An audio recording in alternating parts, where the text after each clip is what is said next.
She works at the Mafia's club to help her sick mom unaware. The Mafia boss watches her every night. My name is Lila Moreno.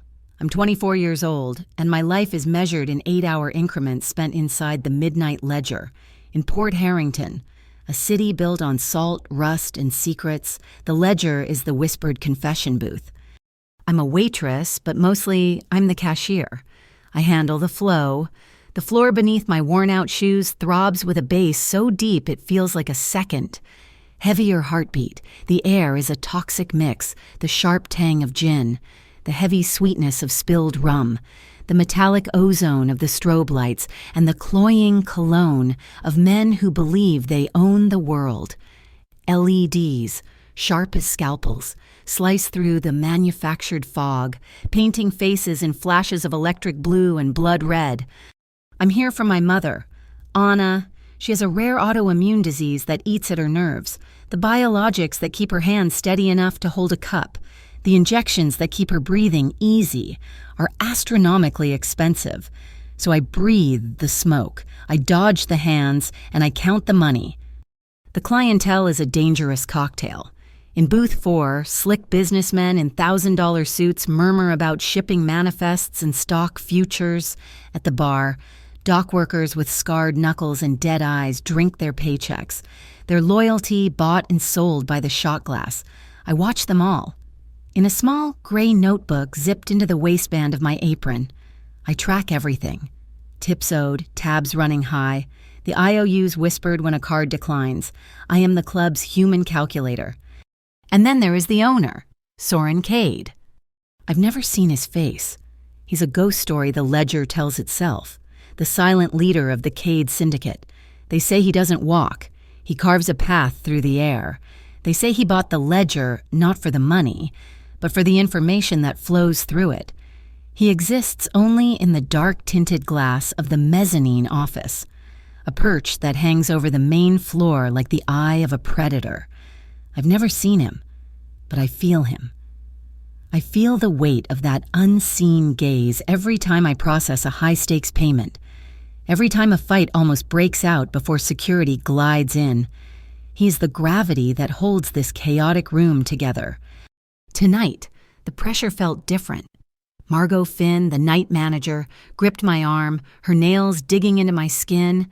"Lila, you're taking the main VIP booth, table 7. My stomach tightened.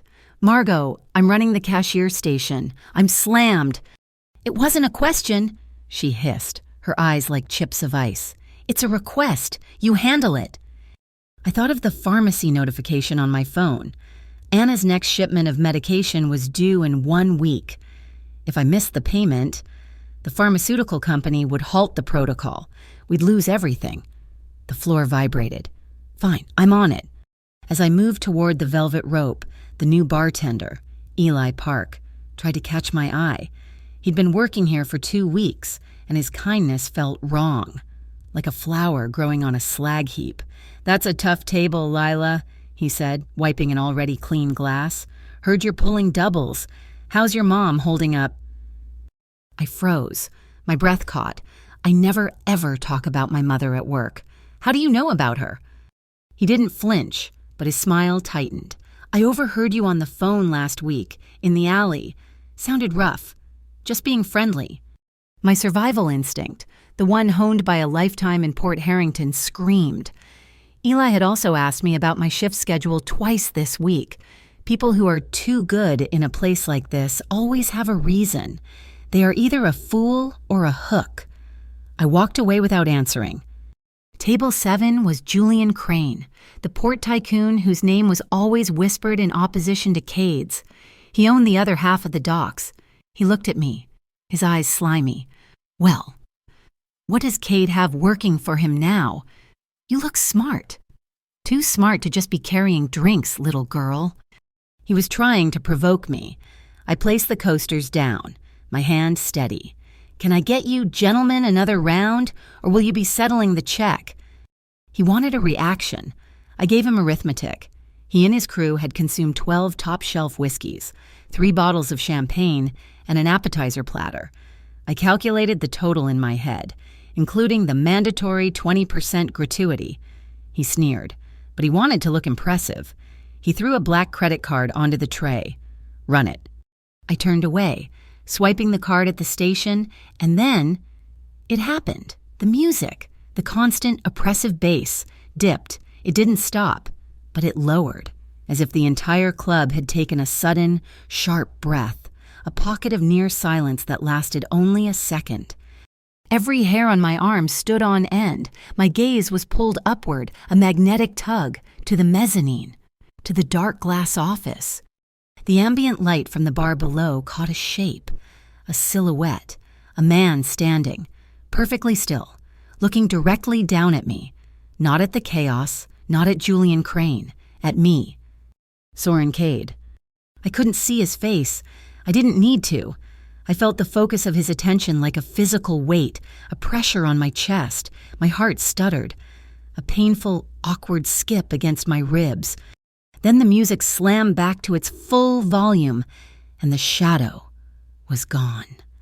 I finished the shift at 4 a.m., the smell of bleach and stale beer signaling the end. My feet were 2 blocks of numb pain.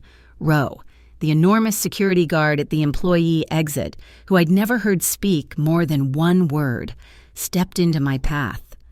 He held out a plain white envelope. "What's this?" I asked, my voice hoarse. He just grunted and pushed it into my hand. It was thick. I opened it under the flickering orange streetlight.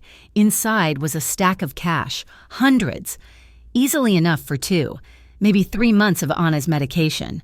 Tucked beneath the money was a small, folded piece of paper.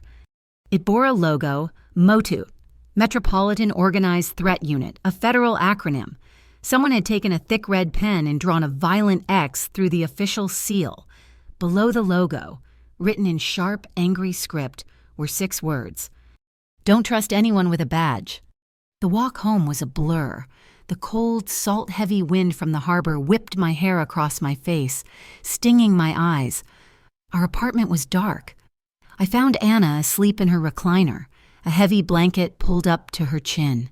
The stack of medical bills on the side table beside her was thick as a novel, a monument to our desperation. My phone buzzed, vibrating hard on the kitchen counter, an unknown number. I snatched it. "Hello." Silence. Just the dead static of an open line. Then, very close to the receiver, I heard a single, low, controlled exhale of breath. The line clicked dead. I stood there, shaking, the cash from the envelope feeling dirty in my pocket. That was it. This was too much. The gaze from the mezzanine, the ghost bartender, the cryptic money. I was done. I would call Margot in the morning. I would demand the day shift. I didn't care if the tips were terrible. I didn't care if I had to scrub floors. This feeling, this suffocating sense of being watched and managed, wasn't worth it. I fell asleep in my clothes, waking to the gray Port Harrington light. I picked up my phone, my fingers ready to dial Margot. But first, I checked the online employee portal, just to see what shifts were even available. My breath hitched. I didn't need to call. My schedule had already been changed. My name, Lila Moreno, was gone from the waitress rotation. A new entry was listed, effective tonight. Cashier, mezzanine ledger. I hadn't requested it. I hadn't been asked. Someone wasn't just watching me. Someone was arranging my life. The anonymous text arrived at noon. A simple, sterile message from the same unknown number as the night before. Bring the medical invoices. Ledger suite, mezzanine, 6 p.m. My shift change said I was scheduled for the mezzanine. The text message said I was being summoned for 6 hours. I paced the small triangle between my mother's recliner, the kitchen, and the window overlooking the gray harbor. This was a test, or an interrogation. The envelope of cash felt like a down payment on something I hadn't agreed to sell. But Anna's pharmacy bill sat on the counter, a stack of white paper that represented a ticking clock. I could throw the cash back. I could refuse the shift.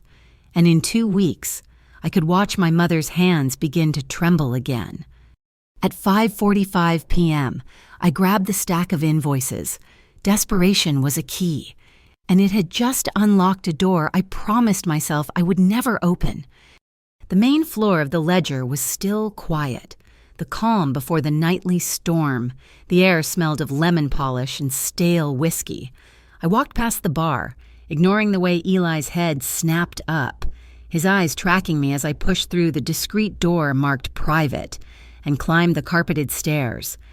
The mezzanine was silent. The tinted glass that looked like an impenetrable void from below was, I realized, a one-way mirror. I could see the whole club laid out like a map. The door to the ledger suite was heavy oak. It was already open a crack. He was there. The shadow from the window was real. Soren Cade stood by the glass, his back to me, looking down at the floor I had just left. The rumors didn't do him justice. He was tall, wearing a charcoal vest over a crisp white shirt. His tie loosened. He didn't just occupy the space. He dominated it, soaking up the light and the air. When he turned, the city lights behind him framed his silhouette, leaving his face in shadow. Then he stepped forward, and his eyes found mine. They were the color of the harbor in winter, a flat, powerful gray. They were eyes that didn't just see. They assessed, they calculated. "Lila Moreno," he said. His voice was low, smooth, but with a gravelly edge, like stones rolling in a low tide. It was the same low breath I'd heard on the phone. "You're punctual." He gestured to the massive mahogany desk, the invoices. I placed the stack on the wood. My hands were steady, but my pulse was a frantic bird in my throat. He didn't look at the papers, and he looked at me. "Anna Moreno, vasculitis. She's on a biologic infusion based, a co-payment of $4,000 a month. Her last infusion was 12 days ago. Her next is scheduled in 9 days. You are 2 payments behind." The air left my lungs. "How—" "You prefer mint-flavored gum," he continued, his gaze unwavering. "You chew it on your breaks in the alley. It cuts through the smell of the smoke from the kitchen vents, which you hate."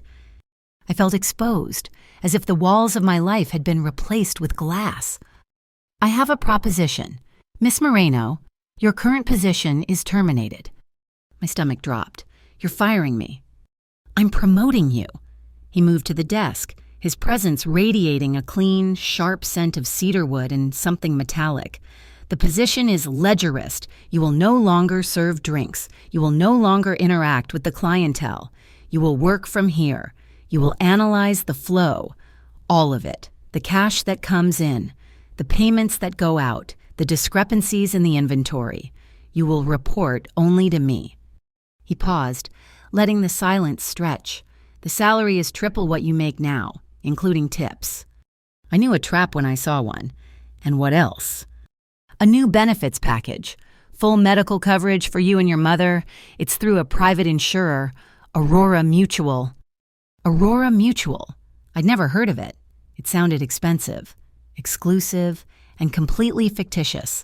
A shell company. A way to launder money and tie me to him. My defensiveness kicked in, sharp and bitter. "You're buying me. You saw my mother's bills. You saw I was desperate, and now you're buying me." Soren Cade didn't react. He didn't smile. He didn't frown.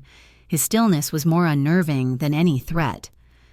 "Last night at 11:03 p.m., you processed the check for Table 7. Julian Crane. While you were running his card, you corrected a voided entry from Booth 4. A bartender rang in the wrong brand of vodka. The discrepancy in the nightly liquor report was 7 cents. He leaned forward slightly. "My night manager missed it. My security chief missed it. The computer system flagged it and buried it. You found it, manually, in the middle of your busiest hour. I don't need to buy your desperation. Miss Moreno, I need your attention to detail." The door opened. I jumped, but Soren didn't even turn. Eli Park stood there, holding a silver tray with a single glass of water. His eyes met mine, and he blinked. Once.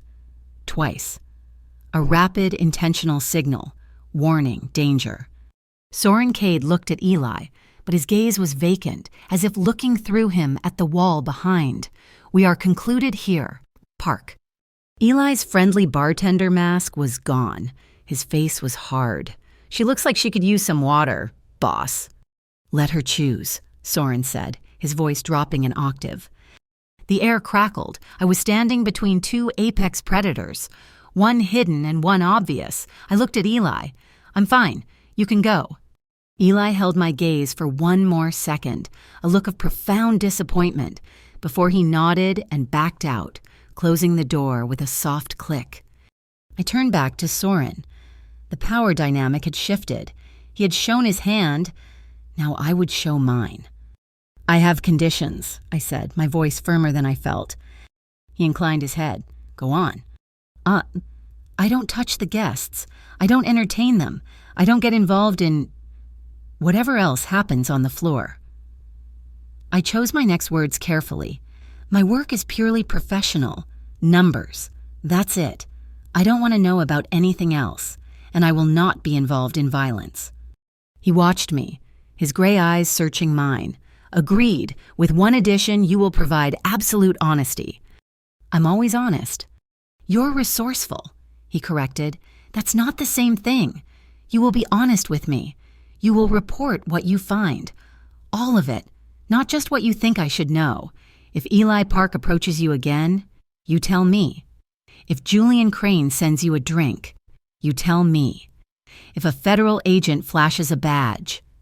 He nodded toward the envelope I still had in my pocket. "You tell me first. Absolute honesty. That is my price." He slid a thick document across the desk. It wasn't a job application. It was a contract. At the bottom of the last page, a corporate seal was embossed into the paper Cade Maritime Holdings. He was tying his legitimate business to his nightclub. He was tying me to both. I thought of Anna. I thought of the infusions. I thought of 9 days. Time was a luxury I didn't have. I picked up the heavy pen and signed my name. Soren Cade took the contract. He didn't smile. He simply nodded, as if the outcome had never been in doubt. He produced a small, modern key card, not for a door, but the kind used for high-end safes. "Your office," he said, gesturing to the wall of expensive, backlit wine bottles. He pressed a hidden button. The entire wall hissed, then slid sideways, revealing a narrow, windowless room.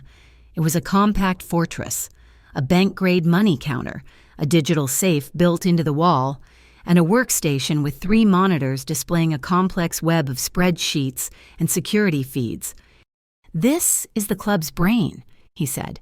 "The old ledgers are in the bottom file. Start there. Find me anything that looks like a 7-cent discrepancy." He stepped out, and the wine wall began to slide shut, sealing me inside. I was in the vault. I was the ghost in the machine now. I sat down, the chair still cold. I opened the first physical ledger, a heavy, leather-bound book from 5 years ago. The pages were filled with neat, precise columns, and then I saw it. Tucked into the margin of a massive liquor delivery entry, a tiny, hand-drawn symbol. It was barely visible, just a graphite sketch, a small bird with a long neck, a crane. It appeared again and again, always next to large, even-numbered cash transactions labeled promotional expenses. "Crane, Julian Crane, the Halcyon Trust." I looked up, toward the one-way glass, suddenly feeling the need to tell him, to prove my loyalty, to honor the contract I had just signed. But the office was empty. Soren Cade was gone. The only thing he'd left behind was the faint, lingering scent of cedarwood, an unspoken admission that hung in the air. "I have been watching you for a very long time." My new office was a cage, but it was a well-appointed one. The mini-vault behind the wine wall became my world. The constant throb of the club below was just a dull vibration, a reminder of the ocean of noise I was floating above.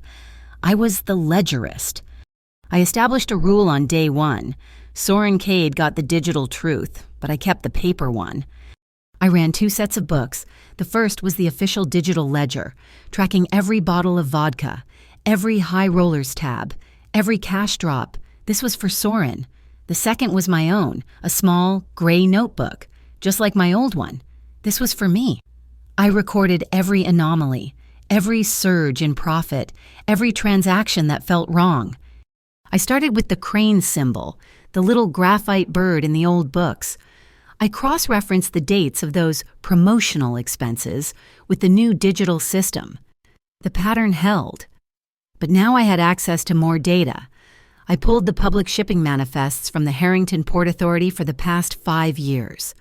The pattern sharpened. The club had what I called washing nights, nights where revenue spiked exactly 20%, always in cash, always from the VIP booths. Every single one of these nights coincided with the arrival of a specific container ship, the Odessa Queen, at Pier 19B. Pier 19B, a section of the docks operated by a subsidiary of the Halcyon Trust, Julian Crane's company. Cade was letting Crane wash his money through the club's liquor inventory, or, more likely, Cade was taking a cut. The 7-cent discrepancy I'd found wasn't a mistake. It was a loose thread.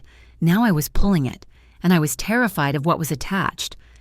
I was so focused on the past, I almost missed the new threat, a text message, a new number, but the same sterile tone.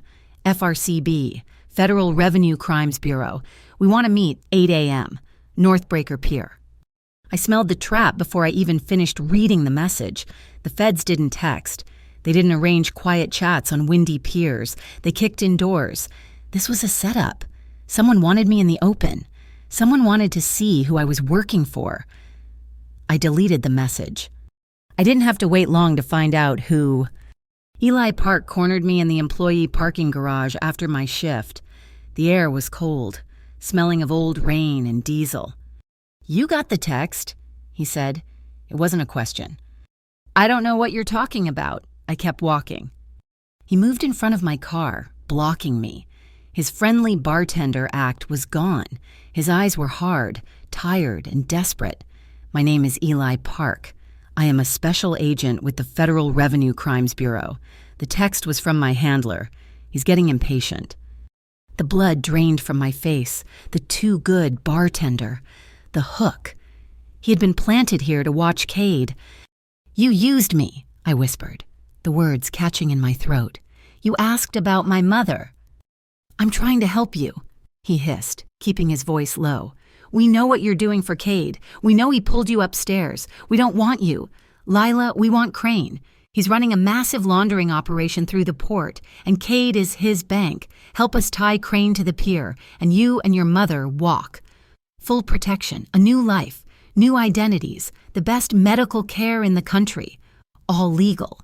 I looked at him, at this man offering me a clean escape that felt dirtier than Cade's contract. "Don't promise safety in this city," I said, my voice flat. "You're not offering me a life raft. You're just asking me to switch sinking ships." I pushed past him, and he didn't try to stop me, but he pressed a small, stiff business card into my hand. "When you change your mind, before it's too late." I didn't throw it away.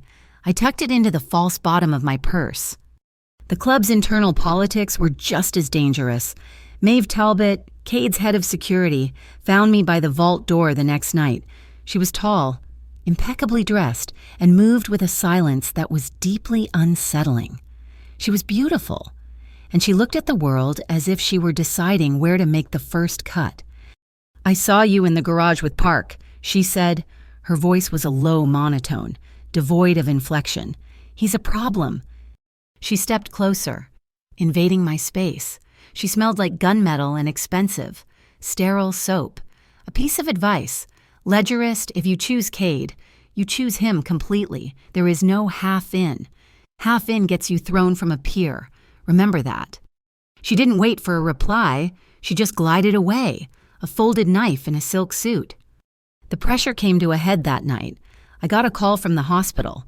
My mother had a low-grade fever. It was a common side effect, but the protocol was rigid. They had to pause her treatment until they could get new financial authorization for the next cycle. The old insurance was void.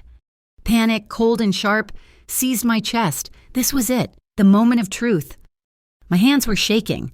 I called the number on the back of the Aurora Mutual insurance card Soren had given me. I expected an automated menu, a long hold time, a fight with an agent. A man answered on the first ring.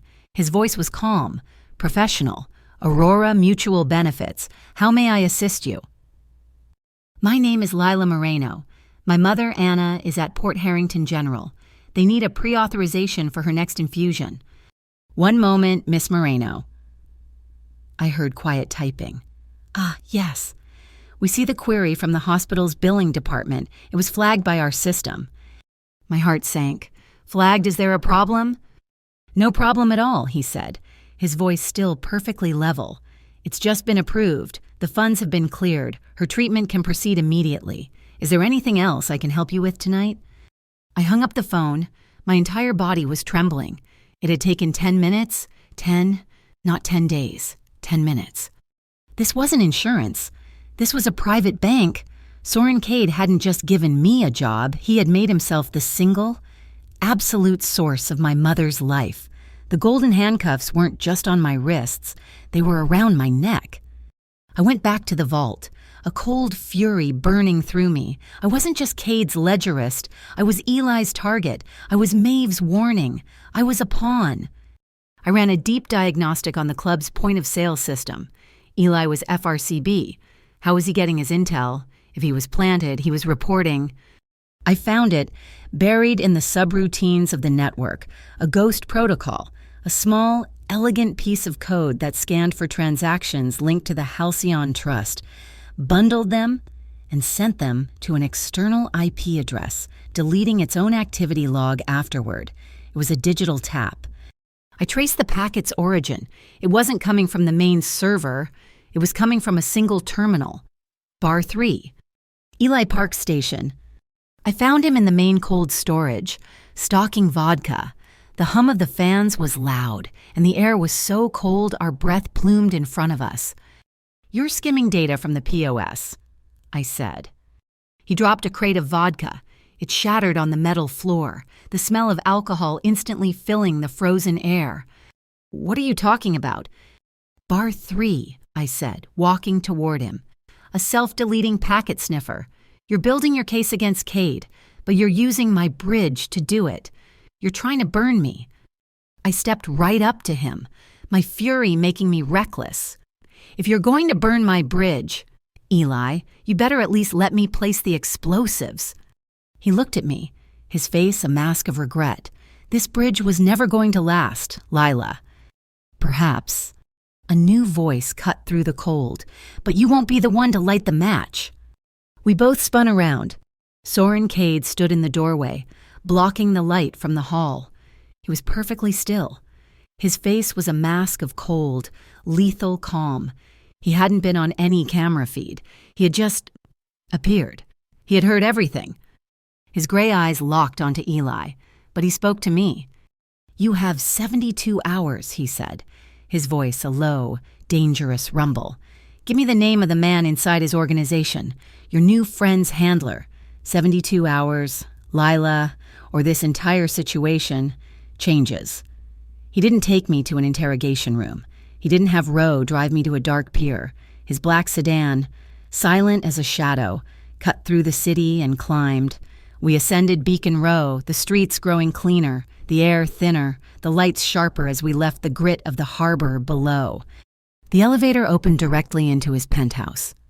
My first thought was that no one lived here. It was a cockpit, a control room for Port Harrington. One entire wall was glass, a 300-foot view of the sprawling city and the black, glittering water of the harbor. I could see the docks. I could see Pier 19B, a small, dark rectangle in the distance, waiting. The other walls were not walls. They were screens, live camera feeds from the port, digital shipping manifests, models of container ships under glass. This was not a home. It was the nerve center of the Cade Syndicate. The air was still, sterile, and smelled faintly of him, that clean, sharp scent of cedarwood and ozone. You have 72 hours, he had said in the cold storage. He had given me an impossible deadline to betray a federal agent.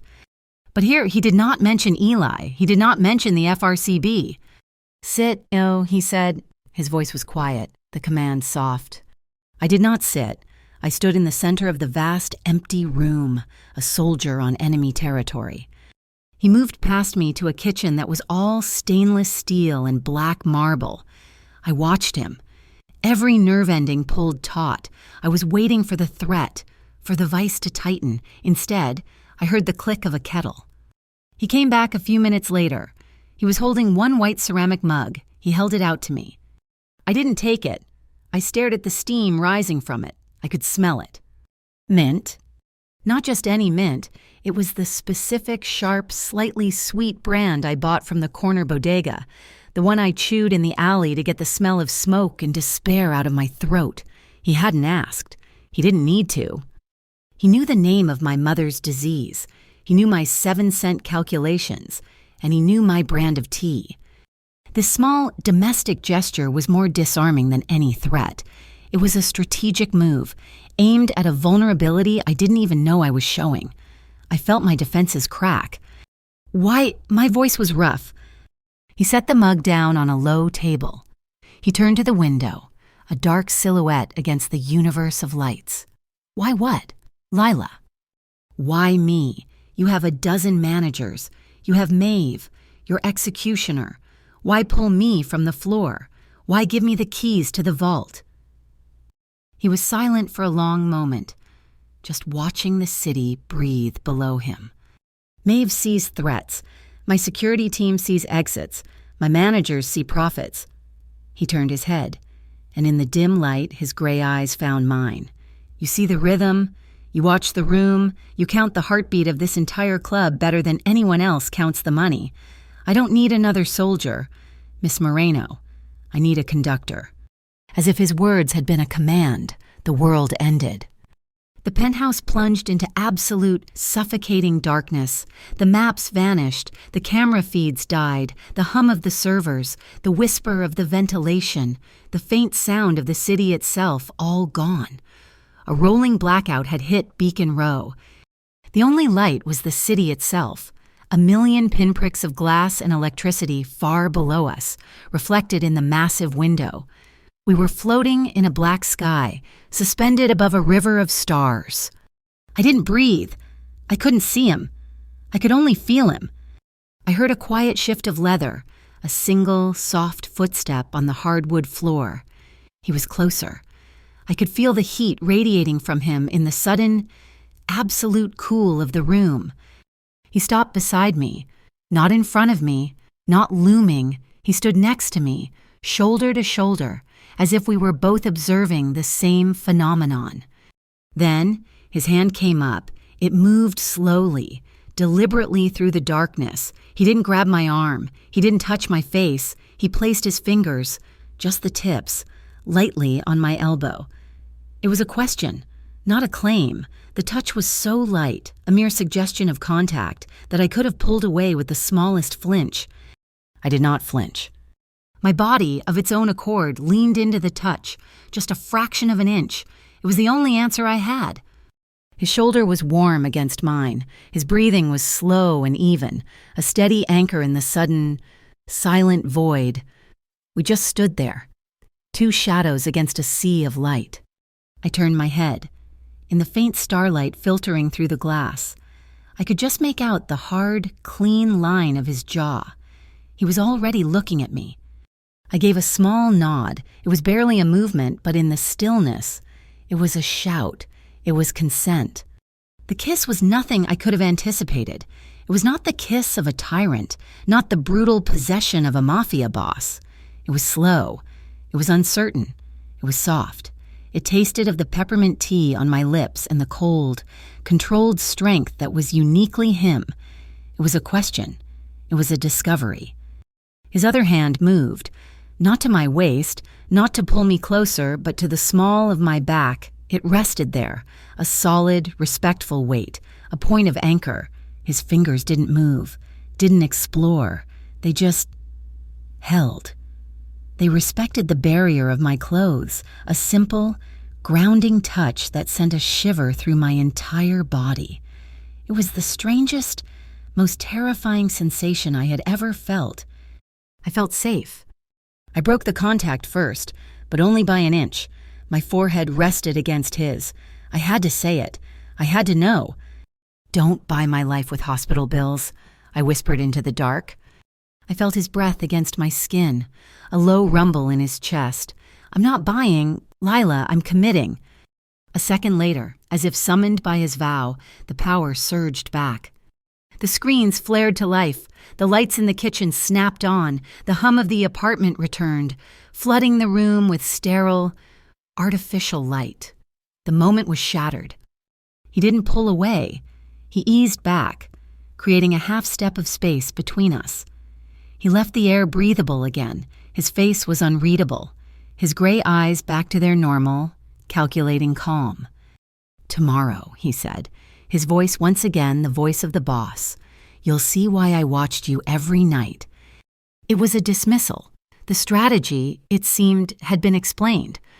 I walked to the elevator, my legs unsteady, my lips still tingling. My hand brushed against a heavy, antique silver frame on a console table.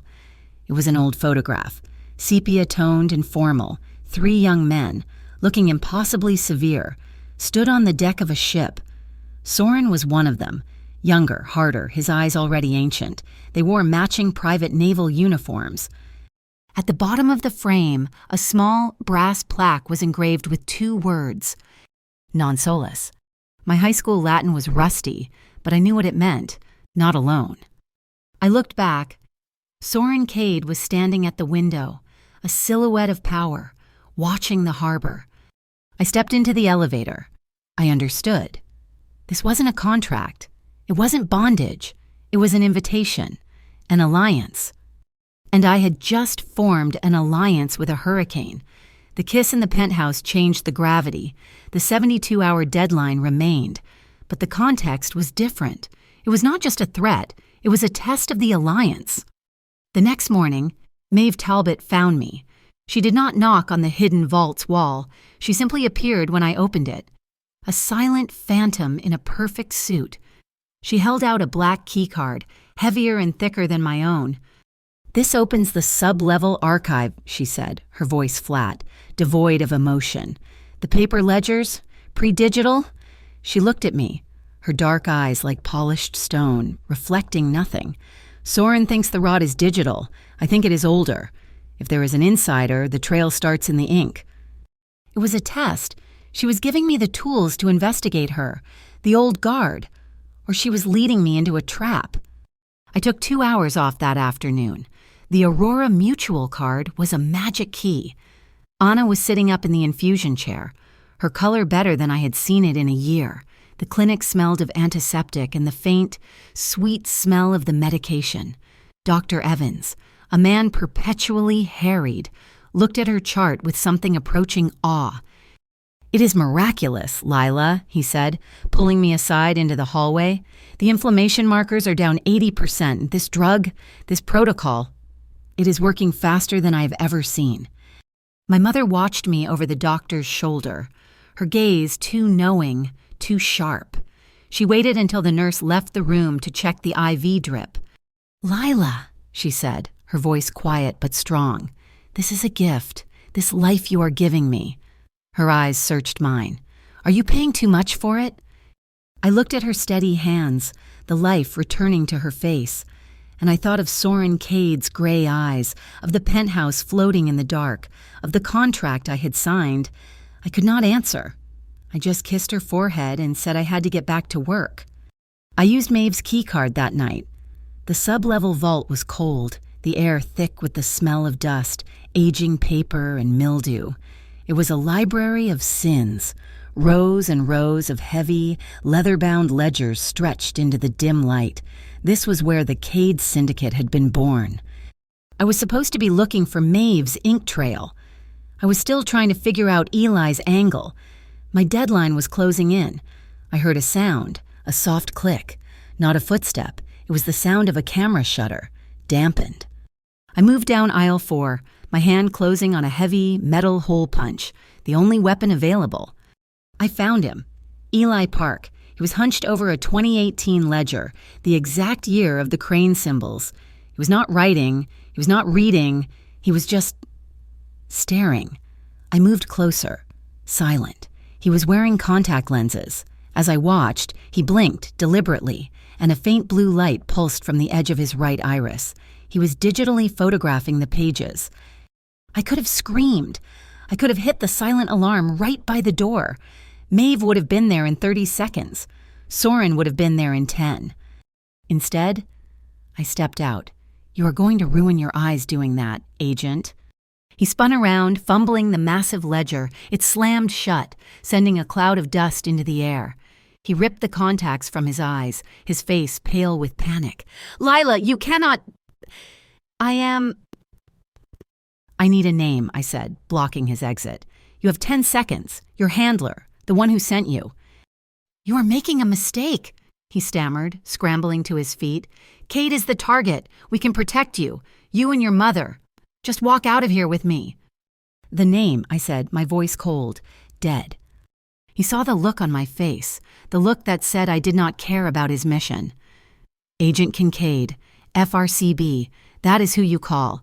Kincaid, he will make you a deal." "He will not have to." The voice came from the end of the aisle. Soren Cade was standing there, a shadow detached from other shadows.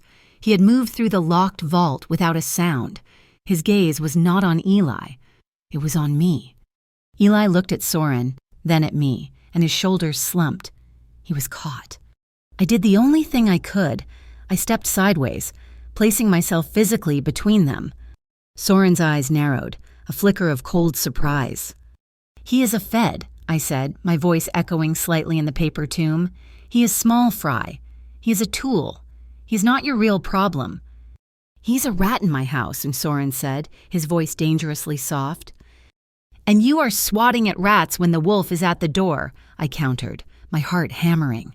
"Give me 24 hours. You had 72. You found him." "I found him," I stressed, pushing the word. "Not the real threat, not the one who let him in, not the one who is playing both you and Crane. Give me 24 hours to find the wolf. Then you can have the rat." Soren looked at Eli, who was visibly trembling in the cold vault. Then his gaze returned to me. He studied my face, the defiance, the desperate calculation. He was weighing his trust in me against his need for order. He gave a single sharp nod. 24 hours. He turned and left, a ghost dissolving into the darkness. His parting look said it all. Trust is a noose. Lila, do not hang yourself with it. I did not have 24 hours. I had maybe one. I went back to my vault, the digital one. If Maeve was the wolf, she would not be in the ink. She would be in the wires. I pulled the security footage from the mezzanine for the past week, scanning hours of tape. I found it, 3 nights ago, 2:17 a.m. The club was empty. Maeve Talbot, off schedule, entering my mini vault. She did not look at the computer. She knelt by the main server rack, the one that fed my terminals. She placed something small, the size of a pack of gum, underneath the main cabinet, hidden from view. A passive Wi-Fi interceptor, a digital tap. She was not just Cade's security, she was a bug. I took a screenshot with my phone, capturing the timestamp. He needed to be sure. I spun around in my chair. Maeve was standing in the doorway, her arms crossed, watching me. "Cade," I whispered, my blood running cold. She smiled, a thin, cold expression. "Cade needs enemies he can see. Julian Crane. However, he needs eyes he cannot. He wants you. Ledgerist. He wants your access. Cade offers you a cage. Crane offers you a percentage. Choose." She was the insider. She was playing them both. I looked at the screen, at the proof. I looked at Maeve. At her offer, I made my choice. I sent a text message. Not to Kincaid, not to Eli, to Soren. It was a single emoji, a bird, with a broken line through its neck. The crane is broken. Halcyon is compromised. His reply was instant. It was not a question. It was a set of coordinates. Pier 19B, now. The rain was coming down in sheets, turning the container yard into a maze of reflective, rusted metal. The wind howled off the black water. Soren drove, his knuckles white on the steering wheel. He did not speak. He used a massive bolt cutter on a container marked Odessa Queen. He slid the heavy door open. It was not cash. It was not drugs. It was a 3D polymer printer. It was stacks of flat-packed cardboard. It was vats of medical-grade ink. I picked up one of the boxes. It was printed with the exact logo, the exact font, the exact lot number format of the pharmaceutical company that made Anna's biologics. It was counterfeit medical packaging. "He's not just washing money," I whispered, the rain hammering on the metal roof. "He's washing it with this, with fake medical supplies." This was not about vice. This was about something that hit my very center, the weakness he knew I had. A spotlight flooded the container, blinding us. "A regular financial genius," a voice boomed over a bullhorn, echoing off the stacks of wet metal. Julian Crane stood in the rain, flanked by 2 men. "Give me the ledger. Lila, all of it. The real one, in exchange for a crate of the real stuff for Mommy." Soren Cade put his hand on my arm, just a brief, steadying pressure.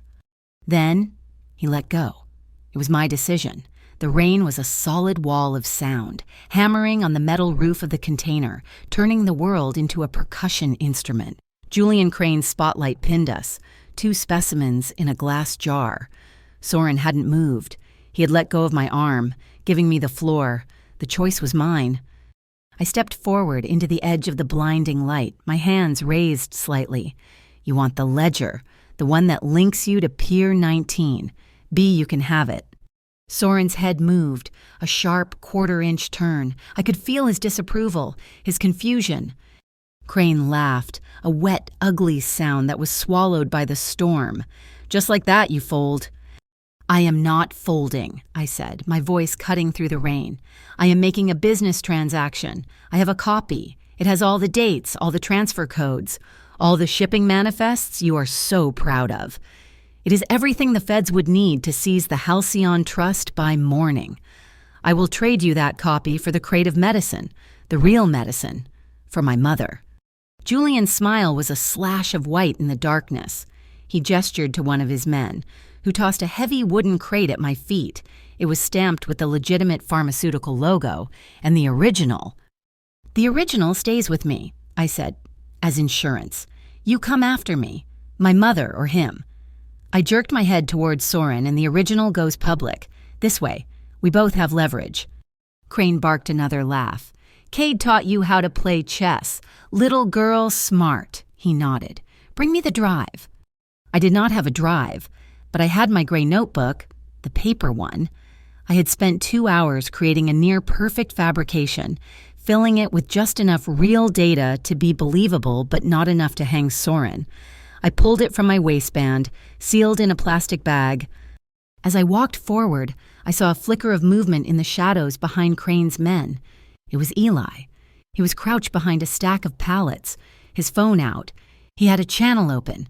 The FRCB was listening. His hand was near his weapon. He was ready to call in the raid. I walked past him, close enough to whisper, my words masked by the downpour. "Do not move. Not yet. We have not caught the one inside." He looked at me, his face a mask of confusion, but he lowered his hand. I reached the center of the yard, the halfway point. I held out the notebook. One of Crane's men moved to take it, his other hand holding a gun. And then I saw it. A pinprick of crimson, a single perfect red dot, dancing on the wet fabric of Soren Cade's jacket, right over his heart. My blood turned to ice. It was not coming from Crane's men. It was coming from above. My eyes snapped up. On top of a stack of containers, a silhouette was kneeling, perfectly still. Outlined against the storm clouds, a sniper rifle, braced and steady. Maeve Talbot. My heart stopped. The realization hit me like a physical blow. The mole wasn't in Cade's organization. She was his organization. She was the knife at his throat. Pretending to be his shield, she was playing both sides, and now she was cashing out, taking out her own boss to deliver the whole package to Crane. The red dot held steady. Time slowed, the rain, the shouts, the metallic tang in the air. "Down!" I screamed, my voice ripping from my throat. I did not wait. I threw the notebook at Crane's face and lunged forward, not toward Soren, but toward a massive yellow control panel on the side of a light tower. Soren had already moved, a blur of instinct. He did not dive for cover. He lunged sideways, a fluid, violent twist. The air exploded where he had been standing. The sniper shot, a high-velocity crack, slammed into the cement ground. Rainwater vaporized, exploding upward in a cloud of white steam and pulverized concrete. Chaos erupted. Crane's men opened fire. The world became muzzle flashes and the scream of ricochets. Soren was on the move, pulling his own weapon from the small of his back, returning fire with lethal, measured precision. In the confusion, under the cover of the white smoke from the impact, I reached the panel. I found the master trigger, a heavy, grease-covered lever. I threw all my weight onto it. With a sound like a giant's groan, the main floodlights for the entire container yard snapped on. Not the single spotlight, but a dozen massive, sun-bright lamps. The yard was instantly bleached and sterile, white light. Julian Crane, caught in the open, was illuminated like a stage actor.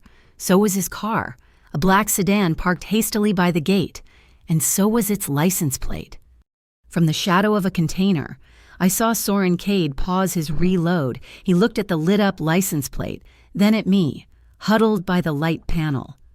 A rare, thin smile, barely a twitch of the muscle, touched the corner of his mouth. "You are playing the game with me now." "Get her!" Crane roared, scrambling for his car.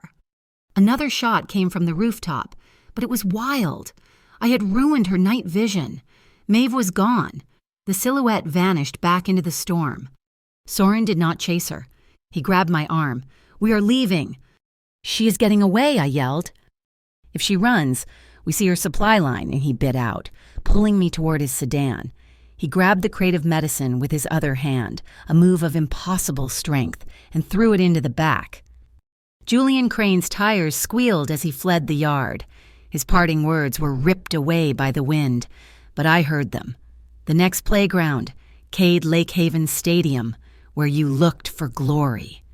The drive back was a void of silence, broken only by the frantic, rhythmic slap, slap, slap of the windshield wipers fighting the storm. My adrenaline was crashing, leaving me shaking and cold. My clothes were soaked through, plastered to my skin. Soren drove with one hand, his focus absolute. His other hand moved across the center console. He did not grab me. He did not pat my shoulder. He just took my hand. He laced his fingers through mine, a grip that was neither tight nor loose, just present solid. He rested our joined hands on the console. I felt the calluses on his palm, the warmth of his skin. Then, he did something that unraveled me. He moved his thumb, slowly, deliberately, to the inside of my wrist. He found my pulse. He just held it, his thumb pressing lightly against the frantic beat. He was not taking. He was anchoring. He was counting my heartbeat, as if to calm it with his own steady rhythm. I looked at our hands, at the rain streaming down the glass. The shaking in my limbs began to subside. I felt, for the first time in my life, completely and utterly safe. In a mafia boss's car, fleeing a sniper with a federal agent on my tail. It was madness. "You were right," he said, his voice quiet, not much louder than the rain. He did not look at me. He kept his eyes on the road. "About Maeve." "About everything." He paused, his thumb never ceasing its slow, steady pressure on my pulse. "In the penthouse. You asked me why I chose you, why I watched you every night." I waited. The wipers kept the time. "It was not for possession," Murray said, his voice lower, rougher. "It was maintenance. The club is chaos. It is a machine of noise and greed and despair. I would stand at that window and the rhythm. It was always wrong. It was broken. Then I saw you. You would move through the crowd. You would count the cash. You would watch the floor. And you fixed the rhythm. Just by being in it, you put the room back in time." He turned his head then, his gray eyes catching the stray gleam of a streetlight. "I need that more than I need the money. Lila." I stared at him, at this impossible confession. This man who controlled half the city, who lived in a storm of violence, needed someone to conduct his rhythm. I said nothing. I just turned my hand over, lacing my fingers back through his. I looked out the window at the blurred, watery lights of Port Harrington. I wondered if I was fixing his rhythm, or if I was just learning, step by step, how to love the hurricane. The elevator doors slid shut with a heavy, final sound, sealing us inside the penthouse. The storm raged against the glass walls, a dull, thunderous roar that made the immaculate room feel like the inside of a drum. We were both soaked to the skin, dripping rainwater onto the polished marble floor.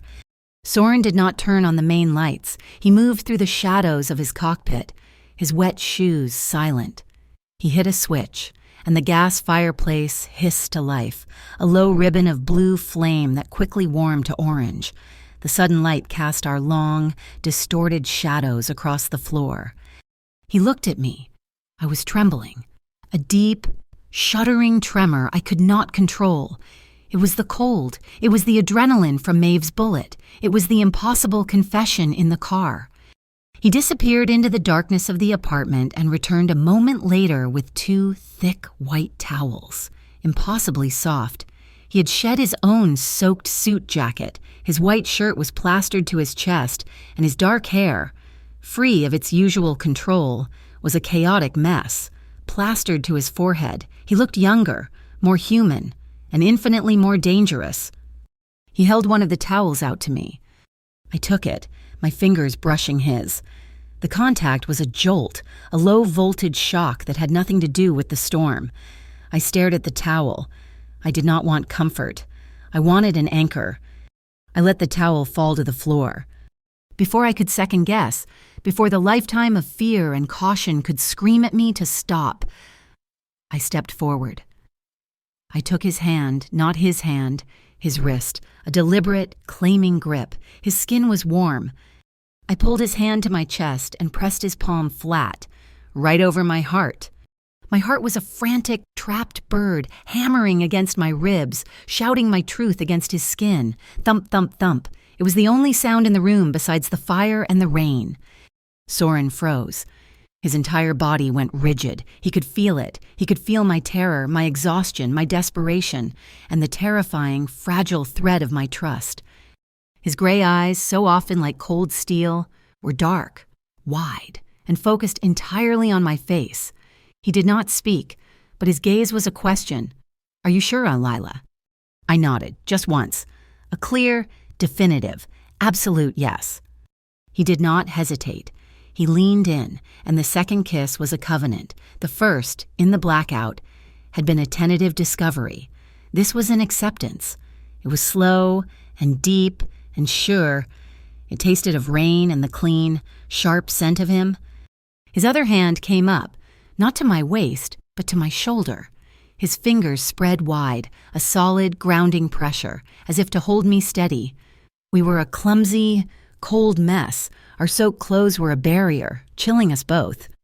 We broke the kiss, but only by an inch. A small, breathless sound, half laugh, half sigh, escaped both of us at the same time, with a shared, unspoken agreement. We shrugged out of our wet outer layers.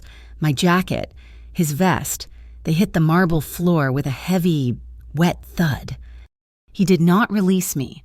His hand slid from my shoulder, guiding me, walking me backward until the heat of the fireplace was a warm, tingling wave against my back. His hand slid to the small of my back, a flat, warm palm that held me steady, the heat of his skin. Even through the thin, damp cotton of my shirt was a brand. He broke the kiss again, resting his forehead against mine. His breathing was ragged, a match for my own. "Lila," he whispered, his voice rough, vibrating through me. "If you want to stop, you say the word, right now." I looked at the firelight dancing in his eyes. I looked at this man, this storm, who just offered me a choice when I thought I had none left. I had been running my whole life, from bills, from fear, from loneliness. I was done running. "Just stay," I whispered. I leaned in, and this time, there was nothing between us but thin, damp fabric. The sensation was electric, the heat of his skin, the solid, unyielding wall of his chest, meeting mine. It was a jolt, a current that shot straight to my core. His arms wrapped around me, pulling me fully against him, one hand splayed across my back, the other tangling in my wet hair, tilting my head. The kiss deepened. It was unhurried. It was a conversation, a rhythm of give and take, a promise of safety in the heart of the most dangerous man I had ever met. I felt the rumble in his chest before I heard it, a low, soft sound of acceptance. My hands, which had been braced against his shoulders, slid up. I wrapped them around his neck, my fingers threading into his damp hair, pulling myself closer. I closed my eyes. I did not want to see the penthouse or the city or the screens. I just wanted to feel the heat of the fire on my skin, the heat of his body in front of me, the sound of our breathing, finally finding a single, shared tempo. I rested my head in the curve of his neck.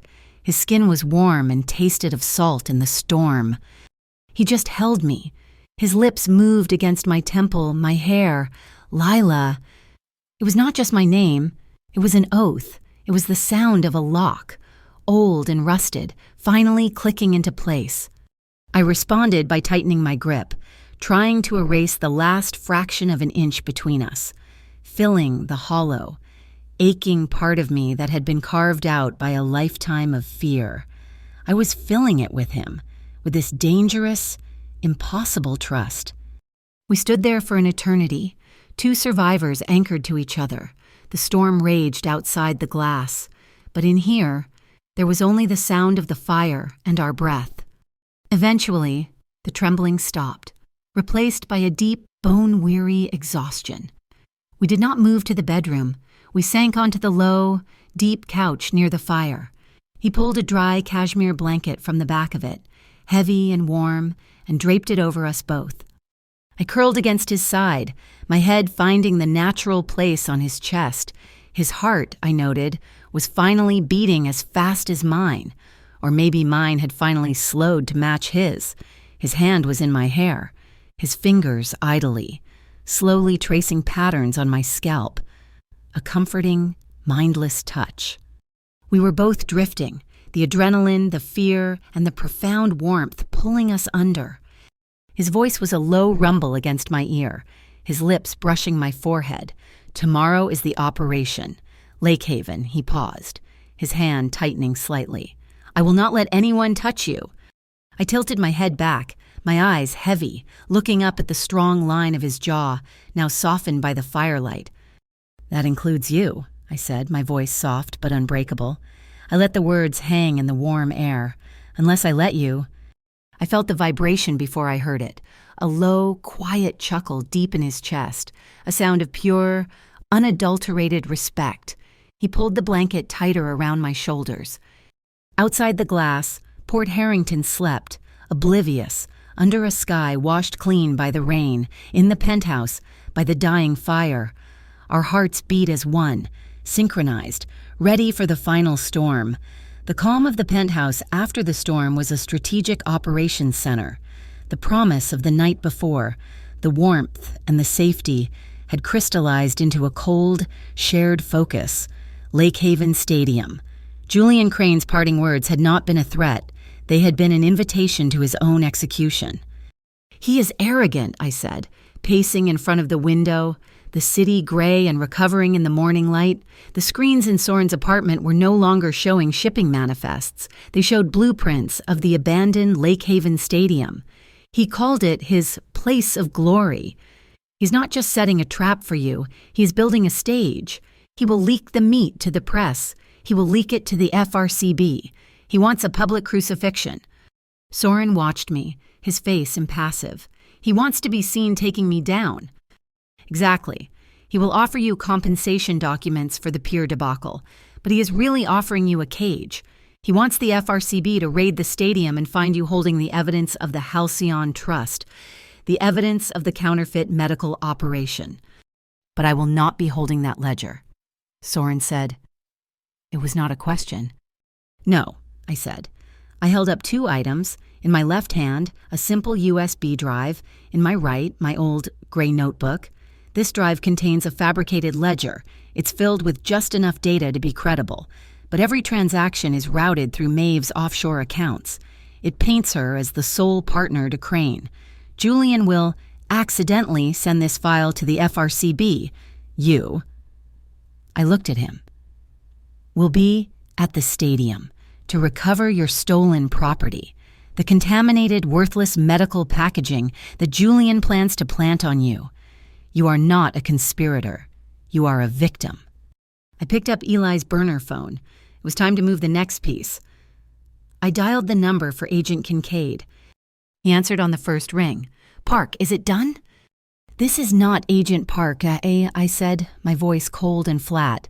This is whistleblower LM. You can call me Lila. Silence. I could hear him breathing, the faint click of a keyboard. You are Cade's new accountant. You are compromised. Listen to me very carefully. Agent Kincaid, tonight at 10 p.m., Julian Crane and Maeve Talbot are meeting at Lake Haven Stadium to exchange cash for a truckload of counterfeit medical supplies. Maeve is Crane's partner. She's been feeding him information for a year. She is the one who planted your agent. I do not make deals with Wayne's up. You do tonight, I cut him off. I'm giving you Crane, Maeve, and the entire Halcyon Trust on a platter. You will get the physical evidence, you will get the fake ledger that implicates them both, and you will get the win of your career. But you do not touch Cade. He is my asset now. He is the key to dismantling the entire international medical laundering ring, which is far bigger than Crane. You get your primary target, or I leak this entire operation to the press, and you all look like incompetent fools. Your choice. A long, agonizing pause. Prioritize Crane and Talbot. Kincaid grunted, and I want a file opened. Whistleblower LM. He hung up. I turned back to Soren. One last piece. Maeve's security card. It is still active in your system. I have embedded a tracker in her profile. The moment she uses it at any stadium access point, it will ping Kincaid's tactical team with her exact location. Soren had been watching me this entire time, not with suspicion, but with a strange, profound intensity. He had watched me lie to a federal agent, set up his oldest ally, and orchestrate a war. He walked over to me, took the burner phone from my hand, and set it on the table. I trust you, he said. The two words were heavier than any vow. That night, the stadium was a concrete skeleton. The air was cold and smelled of mildew and decay. Eli Park met me at the service entrance, his face pale, his hands shaking. He was no longer a federal agent. He was a man caught between two collapsing walls. He led me into the blackness of the players' tunnel. "Oh, this is insane, Lila," he whispered, his voice echoing in the tunnel. "Kincaid is going to arrest you all." "Kincaid is going to do what I told him to do," I said. We emerged onto the massive, overgrown field. The moon was hidden by clouds. The only light came from the emergency fixtures in the tunnels, casting long, distorted shadows. Julian Crane was standing in the center of the field, on the old pitcher's mound, arms spread wide, basking in the invisible adoration of the empty stands. "The ledgerist," he boomed. "Come to pay tribute." My eyes scanned the darkness, high up, in the third-tier bleachers. I saw a glint of metal, a rifle scope. Maeve. She was in her sniper's nest, watching her own betrayal unfold. "Where is Cade?" Julian demanded. "And where are my documents?" "The merchandise first," I called out. Julian sneered and snapped his fingers. Near the first base dugout, the roll-up door of a large delivery truck groaned open. A single light flickered on inside, illuminating stacks and stacks of medical boxes, the contaminated batch, the evidence he was going to plant. "Behold my compensation," Julian preached. "The price of doing business with a rat." This was the signal. I pulled the small PA system walkie-talkie from my pocket. I pressed the button. Julian, my voice amplified, boomed across the entire stadium, a ghostly, echoing sound. "You are on a live camera? The FRCB thanks you for confirming the evidence." For a second, Julian froze. Then the world exploded. Massive, Stadium-grade floodlights snapped on, one after another, turning the dark bowl into a pit of blinding, surgical white light. From every tunnel, FRCB tactical teams stormed the field, armored and armed, red laser sights dancing across the grass. Federal agents, hands where I can see them. Julian roared, a sound of pure animal panic. This was not the press. This was not a photo opportunity. This was a tactical raid. He moved, faster than I could have imagined, closing the distance between us. He grabbed me by the throat, yanking me backward, his other arm clamping around my waist, the cold metal of his pistol pressed hard against my temple. "Stand down!" he shrieked, his arrogance shattered, leaving only raw terror. "Stand down or I kill her! Cade, I know you are here! Show yourself, you coward!" The FRCB ring froze. Kincaid was shouting orders. "Let her go, Julian." Soren. He stepped out of the shadows of the dugout, onto the field. He was alone.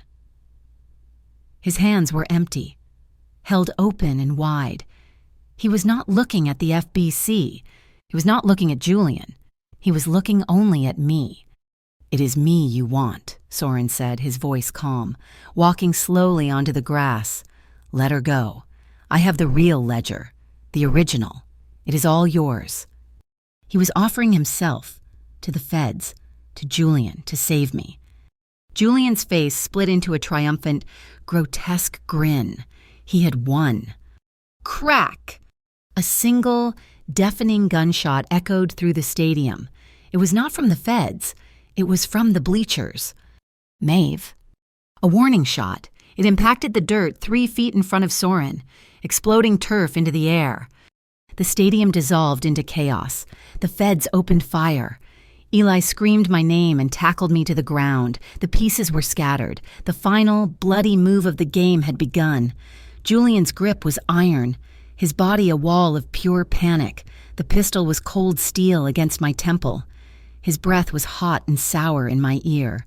But Maeve's shot, the bullet that had cracked the air, had been the starting gun. I did not wait to be rescued. I reacted. I drove my heel down, grinding it into the arch of his foot. As he roared, his grip spasmed. It was enough. I jammed my elbow backward, hitting something soft in his stomach, and twisted, ducking under his arm. I was free. "Lila, this way!" Eli was on his feet, his face pale. He grabbed my hand, pulling me toward the dark, concrete maw of the players' tunnel. We were almost there, almost in the shadow. Crack! A third shot from the bleachers. This one was not a warning. It was aimed. Eli cried out, a sharp, choked sound, as the bullet tore a hot line across the flesh of his shoulder. He staggered but did not let go of my hand, pulling me into the tunnel's entrance. Across the field, Soren was moving. He was a black shape against the unnaturally green grass, flanking the dugout, running parallel to the baseline. He was hunting Maeve, but his path was blocked. A new team, 8 men, maybe more, emerged from the east dugout. They wore black tactical gear, night vision goggles, and carried short-barreled rifles. They were not FRCB. They wore the patch, Motu. The fake unit, Halcyon's private army, sent to extract Crane and Maeve. My blood ran cold. Kincaid's men were focused on the field, on Julian. They were walking into a pincer. The PA walkie-talkie was still in my hand. I jammed the button, my voice screaming, amplified, echoing off the concrete skeleton of the stadium. "Kincaid, it is a trap. The Motu team is hostile. Repeat. Motu is Halcyon's private team. They are engaging you from the east." High up in his command post, I heard Kincaid's voice, furious and amplified. "All teams, pivot east. We are compromised. Engage hostiles." The entire axis of the battle turned. The FRCB, a wave of blue and black, turned from the stunned Julian Crane and slammed into the Motu operatives. The field became a war zone, a chaotic crossfire of red and green lasers. High above it, Maeve saw her exit strategy, her extraction team, neutralized. She saw me, standing at the mouth of the tunnel, the walkie-talkie still in my hand. She saw the person who had brought her entire, carefully constructed world down. Her rifle, a long, black instrument of death, swung. It swept past Soren, past the feds, past her own men. It locked onto me. I saw the glint of the scope. Even in the shadows, I was paralyzed. Eli was on the ground, clutching his arm, trying to stop the bleeding. I was exposed. Soren! The name was ripped from my throat, a useless, desperate sound. He was across the field, locked in combat with a Motu operative. He heard me. His head snapped up. He saw the rifle. He saw me, frozen in its sights. He did not shout. He did not hesitate. He abandoned his own fight, his movements a blur.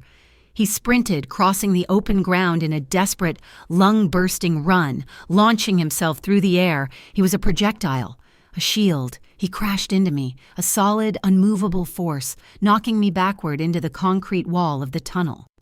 His body covered mine completely. Thwack!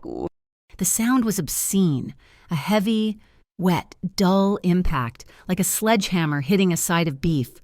It was the sound of a high-caliber round slamming into his back. I was pinned, crushed between his body and the wall. The air was gone from my lungs. All I could smell was the damp concrete and the faint, clean scent of cedar.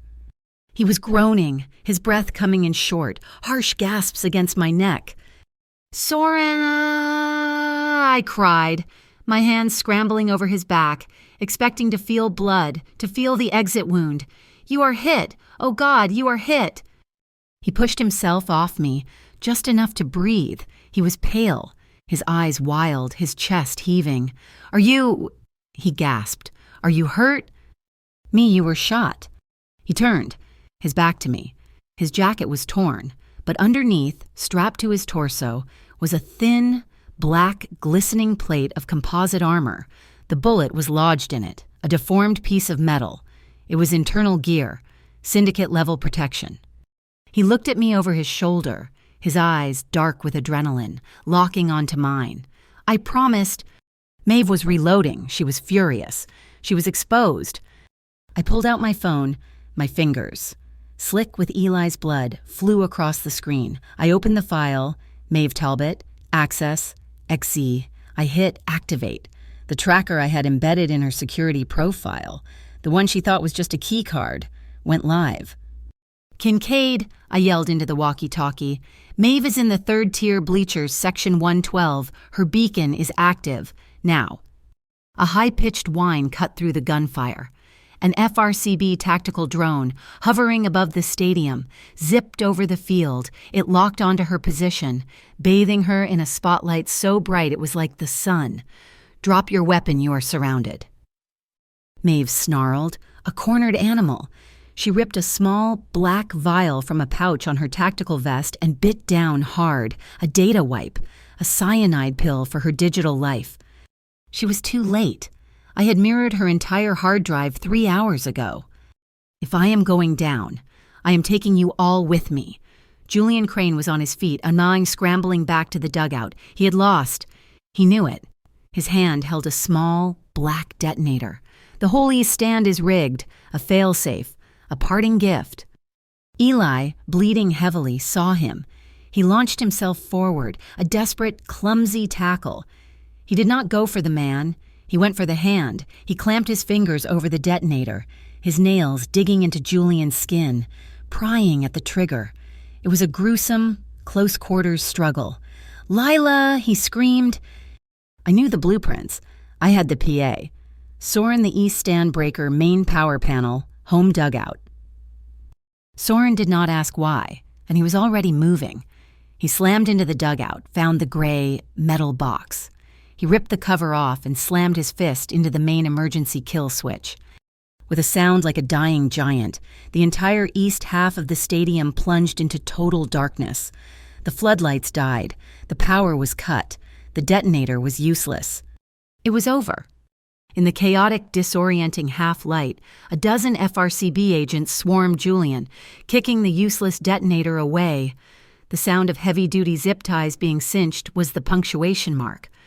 Agent Kincaid walked to the center of the field, his face a mask of grim satisfaction. He looked at Julian, spitting and sobbing in the mud, Then his eyes lifted. He looked at Soren Cade, standing by the dugout, his armor exposed, the ghost they had been chasing for a decade. Kincaid's gaze flickered to me, standing in the tunnel, and then to Eli, who was finally being treated by a medic. I met Kincaid's eyes. I did not plead, I just held his gaze, and then, very slowly, I shook my head. Not today. He is mine. Kincaid stared for a long, hard second. He had a choice. He raised his microphone, his voice booming with authority. All units, secure the primary target's Crane, Talbot, and all Halcyon operatives. Today, the priority is the Halcyon Trust and the source of the medical contamination. All other targets are secondary. He let Soren go. Soren was at my side in an instant, his arm strong and solid, wrapped around my waist, pulling me away from the lights, back into the absolute darkness of the tunnel. The sounds of handcuffs and men shouting orders faded behind us. We stood in the pitch black, just the two of us. My body was one long, uncontrollable tremor. His heart was hammering against my side. He leaned his forehead against mine, his voice a hoarse, ragged whisper. You even fixed the rhythm of justice. I looked back at the sliver of light from the field, at the shape of Julian being dragged away. As long as it does not swing his way, I whispered. The heavy steel door of the tunnel hissed shut, sealing us in the dark. We left the wreckage of the past behind, and in front of us, there was only the faint, unsteady sound of our breathing, waiting for the future. Lake Haven Stadium was a watershed. The Halcyon Trust, decapitated, collapsed within 48 hours. Julian Crane was facing a slew of federal charges, a stack of papers so high he would never see the outside of a courtroom again. Maeve Talbot was extradited to face charges of corporate espionage and attempted murder. The MOTU program was summarily disbanded, a quiet, embarrassed footnote in the city's ledger. The morning paper called the anonymous whistleblowers, the figures who tore down the stage, a nameless, shadowy force for good. My mother was officially enrolled in a federal health care program, a legitimate one. With doctors who did not answer to fictitious insurance companies, the immediate, crushing weight of her illness was lifted. But the knot remained. The problem of Soren Cade was not solved. He had stepped into the light to save me, but he was still a man who lived in the 10% of the world that operated in shadow. He was still the head of the Cade Syndicate. I stood on the Northbreaker Pier, the same one Eli had tried to meet me on what felt like a lifetime ago. The wind was cold and clean, carrying the smell of salt and diesel. It was the smell of Port Harrington, and for the first time, it did not feel like a cage. He arrived as I knew he would. He came alone, no sedan, no driver, no row. He just walked down the long, wooden pier, a dark figure against the gray afternoon sky. He stopped a few feet from me, close enough for me to feel his warmth, but far enough to respect my space. He will go away for at least 20 years, Soren said, his voice quiet, matching the sound of the waves. I did not turn. I just watched the water. And you? He was silent for a long time. If you walk away right now, Lila, I will not stop you. I will not follow. Your mother is safe. Her care is permanent. You are free. It was the first time he had ever offered me something with no conditions. True. Absolute freedom, the key to my own cage. I turned to face him. His gray eyes were clear, his face calm. He was prepared for me to leave. He expected it. I asked you once if you were buying me, I said. You are not, but the syndicate is still the syndicate. Can you cut away that 10%? The part that operates in the dark. He looked at me, his gaze unflinching, and gave me the one thing he had promised. Absolute honesty. No, I cannot. It is the foundation of this city. If I pull that thread, the entire thing collapses. The docks, the union, all of it. He stepped closer, his voice dropping. For me alone. But I can make it transparent, to you. I can give you the ledger. You can be the one to set the rhythm, to decide where the line is, if you want to. I reached into my pocket. I pulled out the original ledger, the real one. The one I had mirrored before giving Maeve the fake, the one that could destroy him. It was my leverage, my insurance, my escape plan. I held it out to him. He looked at the book, but he did not take it. "I hold you with the truth, Soren," I said, my voice steady against the wind. "Not with fear." I tucked the book back into my coat. It stays with me. He put his hand over his chest, a strange, formal gesture. "And I hold you with your freedom." Good. From the far end of the pier, another figure appeared, Eli Park. His arm was in a sling, his face pale, but he was alive. He saw us and he did not approach. He just gave a single, respectful nod. The FRCB had a new anonymous collaborator. I had a new direct line, a red phone. If Soren Cade ever crossed the line, if he ever balanced his rhythm with innocent lives, I would make the call. Soren knew it. He had accepted it. It was the ultimate check and balance. Eli turned and walked away. That night, at the penthouse, there were no maps. The screens were dark. The room was not a cockpit. It was a home. Soren was in the kitchen, and the smell was not of cedar and ozone. It was of garlic and simmering tomatoes.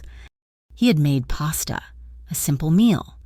We sat at the small table, not the massive conference desk, and opened a bottle of cheap red wine, the kind you buy from a corner store. He was quiet, and I let the silence sit, comfortable and warm. After we ate, he did not ask me to move to the couch. He simply stood up and held out his hand. "This is not ownership," he said, his voice rough. "This is co-ownership of a life." He opened his hand. In his palm sat a ring. It was not a diamond. It was not a statement. It was a simple, thick band of platinum, hammered and imperfect, like the city itself. I did not answer him. I did not take the ring. I walked to the massive glass window. I pressed the button, and the window slid open a few feet. The cold, damp, salt air of the harbor, the city I had once hated, flooded the room. It was real. I turned back to him. "I have 3 conditions." He waited. 1, my mother is always the priority. Her safety, her health, it comes before you, before me, before the ledgers. He nodded. Agreed. 2, I keep the key to the sub-level vault, the paper ledgers, the history. I'm the only one keeping the books. He nodded again. Agreed. 3, I stepped closer to him. When I tell you to change the rhythm, when I tell you that you are crossing a line, you stop. You take 1 step back. No questions, no debate. He looked at me for a long, long time. I could see the calculation, the weighing of control versus trust. He made his choice. Agreed. I walked to him. I took the ring from his palm. I did not let him put it on me. I slid it onto my own left hand. It was heavy, and it was cold, and it fit perfectly. Then I reached into my pocket and pulled out a second ring. Identical to the first, I had had it made that afternoon. I took his left hand, I slid the ring onto his finger. "We are not fixing the world, Soren," I whispered. "We are just going to hold the rhythm for our part of it." He pulled me in, his arms wrapping around me, his lips finding mine, and this kiss was not a question, not a discovery, not a promise. It was a fact. As we stood there, a sharp, metallic buzz cut through the room. The red phone, my new line to Kincaid. I broke the kiss, my heart hammering.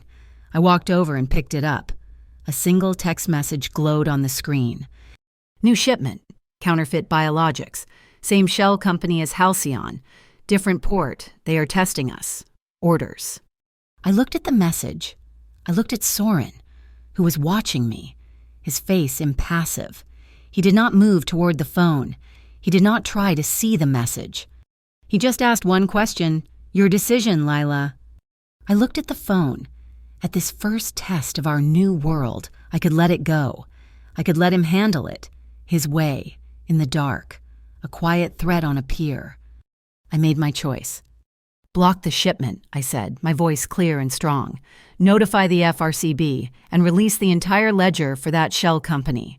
Publicly, burn it to the ground." A slow, proud smile spread across Soren Cade's face. He picked up his own phone, and he did not hesitate. He chose the light. We stood by the open window, the sounds of Port Harrington rising up to meet us. The city was a small, chaotic universe of light below. He wrapped his arms around me from behind, his chin resting on my head. His heart was beating against my back, a steady, calm, powerful rhythm. And for the first time in my life, my own heart beat in perfect time, not in peace, but in the shared, beautiful, terrifying choice to stand together in the storm, all the way to the end. Thank you so much for listening to this story. We would love to know where you are listening from, so please leave a comment below and share your thoughts. Be sure to subscribe to our channel, Mafia Boss Stories, and like this video. If you want to support us further, please hit that hype button to help this story be heard by even more people.